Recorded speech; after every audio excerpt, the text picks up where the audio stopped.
ఇంద్రవెల్లిలో కాంగ్రెస్ భారీ బహిరంగ సభ జరుగుతుంది. సభకు CM Revanth Reddy, deputy CM బట్టి హాజరయ్యారు. ప్రస్తుతం సీఎం రేవంత్ రెడ్డి మాట్లాడుతున్నారు. లైవ్ లో చూద్దాం. దళిత గిరిజన దండోర కార్యక్రమాన్ని తీసుకున్నప్పుడు పెద్దలు ప్రేమ్ సాగర్ రావు గారు బాధ్యతను తీసుకొని ఆనాడు ప్రభుత్వం నిర్బంధాలు కొనసాగిస్తుంటే, అడ్డంకులు సృష్టిస్తుంటే, ఏది ఏమైనా నలుమూలల నుంచి అడవి బిడ్డలు, ఆదివాసీలు ఇంద్రవల్లికి కదం దొక్కి ఆనాడు వేలాది మంది వచ్చి దళిత గిరిజన దండోరను ఆశీర్వదించి ఆగస్టు 9, 2021 నాడు కల్వకుంట్ల చంద్రశేఖరరావు మీద సమర శంఖం పూరించి ఈ తెలంగాణ గడ్డ మీద చంద్రశేఖరరావు కుటుంబాన్ని బొందబెడతామని చెప్పి ఆ అమరవీరుల స్తూపం సాక్షిగా ప్రతినబూని ఆ కార్యక్రమాన్ని డిసెంబర్ 3 నాడు పూర్తి చేసిండ్రు. మీకందరికీ మనస్ఫూర్తిగా ధన్యవాదాలు. మిత్రులారా, ఇక్కడ మట్టికి గొప్పతనం ఉన్నది, ఇక్కడి గాలిలో పౌరుషం ఉన్నది, ఇక్కడ తినే తిండిలో, వేసే అడుగులో పోరాట పటిమ ఉన్నది. ఈ గడ్డ మీద మీ బిడ్డ కొమరం భీం జల్ జంగల్ జమీన్ అని చెప్పి ఆనాడు రాజ్యాలకు వ్యతిరేకంగా, అదేవిధంగా రామ్జీ గోండు, ఈ ప్రాంత గోండు బిడ్డ బ్రిటిషర్స్కు వ్యతిరేకంగా, రజాకర్లకు వ్యతిరేకంగా కొమరం భీం ఆనాడు పౌరుషంతో పోరాడిను. ఈనాడు చరిత్ర పుటలలో పోరాటాల గురించి చర్చించాలి అంటే, పౌరుషం గురించి ప్రస్తావించాలి అంటే రామ్జీ గోండు, కొమరం భీం గురించి ప్రస్తావించకుండా ఏ చరిత్ర మొదలు అవ్వదు అని చెప్పి నేను సగర్వంగా ఈ సందర్భంగా చెప్తున్న మిత్రులారా. అలాంటి పోరాట స్ఫూర్తిని తీసుకొని కేస్లాపూర్ గుడిలో దర్శనం చేసుకొని నాగోబా ఆశీర్వాదం తీసుకొని తప్పకుండా ఈ గడ్డ మీద ఇందిరమ్మ రాజ్యం తీసుకొచ్చి దళితులకు, గిరిజనులకు, ఆదివాసీలకు, బలహీన వర్గాలకు, మైనారిటీలకు వాళ్ళు మెచ్చే ప్రభుత్వం, వాళ్లను ఆర్థికంగా సంక్షేమ రంగంలో అభివృద్ధి ప్రాంతం వైపు నడిపించే ప్రభుత్వాన్ని ఏర్పాటు చేస్తామని చెప్పినాం. ఇవాళ ప్రభుత్వం ఏర్పడ్డది. ఆ ప్రభుత్వం ఏర్పడ్డది కాబట్టే మా ప్రభుత్వం మొట్టమొదటి అభివృద్ధి కార్యక్రమం ఆనాడు మాట ఇచ్చినాం. ఇదే ఇంద్రవెల్లి అమరవీరుల స్తూపం సాక్షిగా అభివృద్ధి కార్యక్రమాలను తీసుకొని ముందుకు వెళ్తాం. ఆదిలాబాదును దత్తత తీసుకుంటాం. తప్పకుండా ఈ ప్రాంతాన్ని, తప్పకుండా ఆదిలాబాదు ప్రాంతాన్ని, ఈ అడవ బిడ్డల ప్రాంతాన్ని, ఈ అమాయకుల ప్రాంతాన్ని, ఈ ఆదివాసీల ప్రాంతాన్ని అభివృద్ధి పదం వైపు నడిపించే బాధ్యత ఇందిరమ్మ రాజ్యం తీసుకుంటుందని ఆనాడు ప్రతిజ్ఞ చేసినాం. ఈనాడు అభివృద్ధి కార్యక్రమాలలో భాగంగా గూడాలకు రోడ్లు, గూడాలకు తాగడానికి నీళ్లు, నాగోబా గుడి అభివృద్ధి కోసం, అదేవిధంగా ట్రైకార్ నేతృత్వంలో ఈ విద్యార్థుల చదువుల కోసం ఈ ప్రాంతంలో మనము అభివృద్ధి కార్యక్రమాలను ప్రారంభించినాం. మిత్రులారా, ఆయల్ల నేను చెప్పిన ఇంద్రవెల్లి పర్యటన ఉందన్నప్పుడు కాంగ్రెస్ పార్టీ వాళ్ళే 1981లో ఈ ఆదివాసీ బిడ్డలను పొట్టన పెట్టుకున్నారు. ఏ ముఖం పెట్టుకొని కాంగ్రెస్ నాయకులు ఇంద్రవెల్లి దర్శించుకుంటారని కొంతమంది సన్నాసులు ప్రశ్నించారు. ఆనాడు నేను ఇదే గడ్డ మీద నుంచి క్షమాపణ చెప్పిన.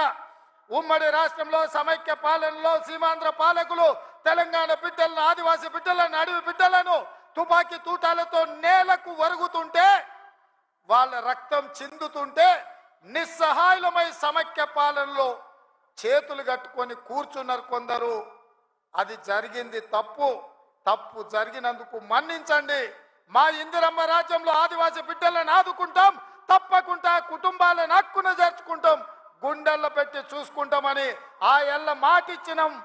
ఇవాళ ఆనాడు అమరులైన కుటుంబాలకు ఇందిరమ్మ ఇండ్ల పట్టాలే కాదు, ఇండ్లు కట్టుకోవడానికి 5 లక్షల రూపాయల కుటుంబాలకు ఇచ్చి ఇవాళ నాడు అమరులైన కుటుంబాలను ఇవాళ ఆదుకునే కార్యక్రమం చేపట్టిన మిత్రులారా, చరిత్రలో జరిగిన తప్పిదాలను, సమైక్య రాష్ట్రంలో ఉమ్మడి పాలనలో జరిగిన దుష్టాంతాలను సరిదిద్దడానికే శ్రీమతి సోనియా గాంధీ గారు తెలంగాణ రాష్ట్రం ఇచ్చిండ్రు.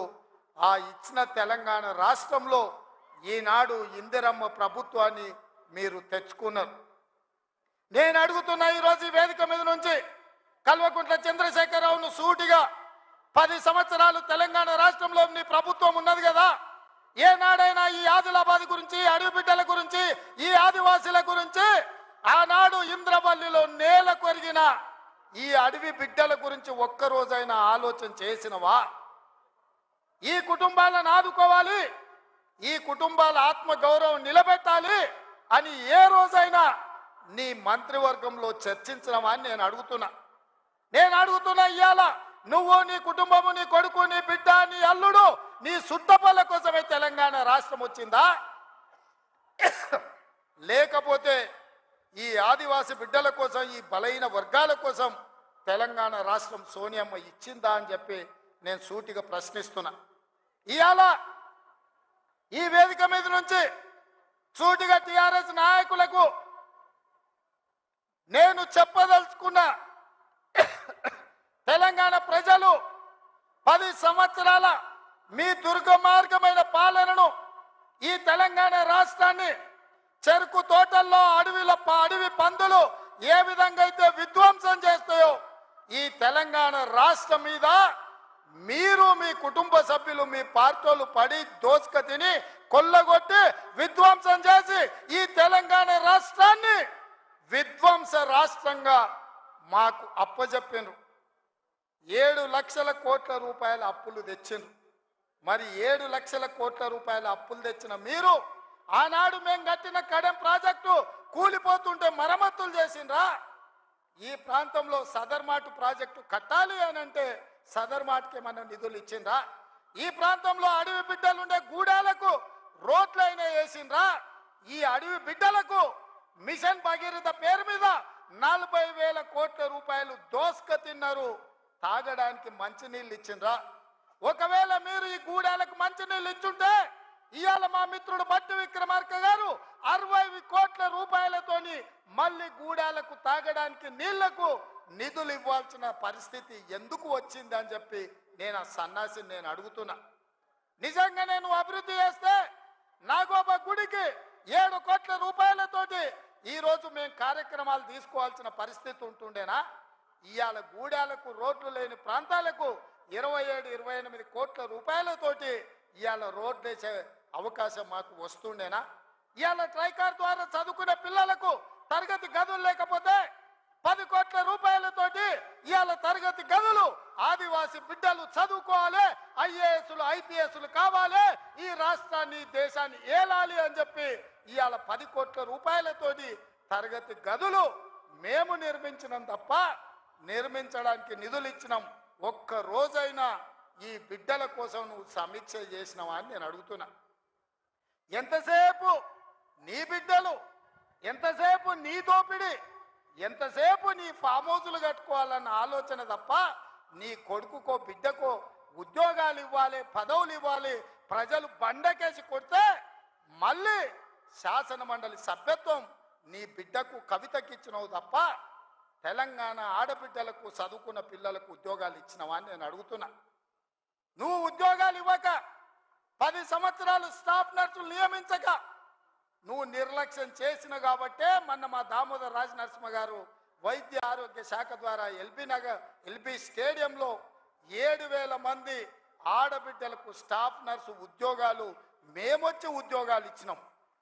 నీ బిడ్డను నిజామాబాద్ ఎంపీలా బండకేసి కొడితే తండ్రిగా నీకు దుఃఖం పొంగుకొచ్చింది.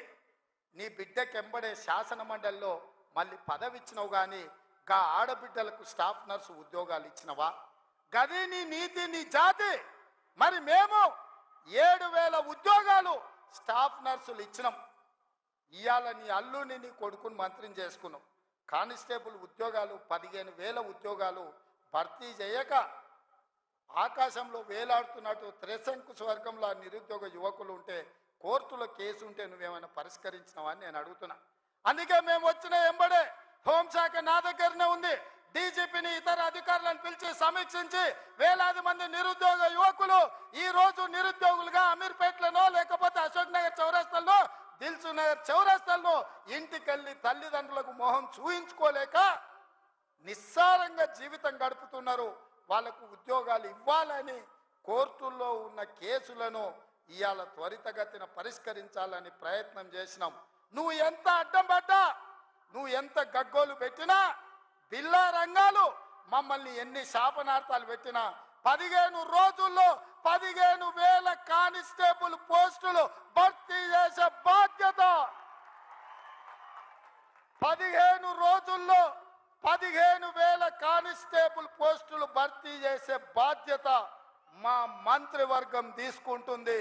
మాది బాధ్యత అని చెప్పి నేను ఈ వేదిక మీద నుంచి మాట ఇస్తున్న మిత్రులారా, ఈరోజు తెలంగాణ సమాజం ఆలోచన చెయ్యండి. ఈ తెలంగాణ రాష్ట్రం ఎవరి చేతిలో భద్రంగా ఉంటుంది? ఈ తెలంగాణ రాష్ట్రం త్యాగాల పునాదుల మీద ఏర్పడ్డ ఈ రాష్ట్రం ఎవరు భద్రంగా కాపలా కాస్తారు? ఎవరు భద్రంగా ఈ రాష్ట్రాన్ని అభివృద్ధి పదం వైపు నడిపిస్తారో మీరు ఆలోచన చెయ్యండి. మేము వచ్చే 60 రోజులు కానే లేదు, 2 నెలలు ఇంకా పూర్తి కాలే. 7 తారీఖు వస్తే 2 నెలలు, 7 తారీఖు ఇంకా 5 రోజులు తక్కువనే ఉంది. అప్పుడే 6 గ్యారెంటీలు అమలు చేయలేదంటాడు సన్నాసుడు. ఆయనతోని శాత కాదు ఎట్లా చేయడంటాడు. పిల్లి శాపనార్థాలకు ఉట్టి దిగిపడుతుందా? ఇలా పొంకనాలు కాకపోతే 10 ఏళ్లలో మీరు ఏనాడైనా పేదవాళ్ళ ఇంటికి 200 యూనిట్లు ఉచిత కరెంట్ ఇవ్వాలన్న ఆలోచన చేసినవా?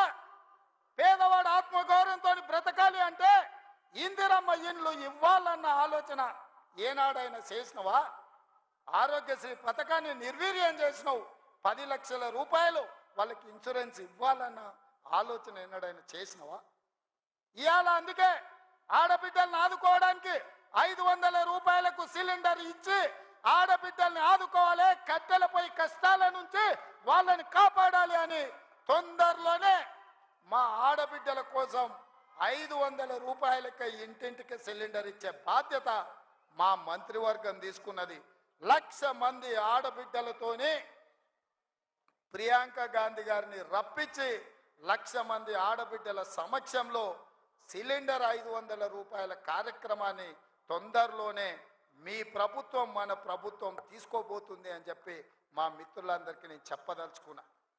అదేవిధంగా మిత్రులారా, ఇంటికి ఉచిత కరెంట్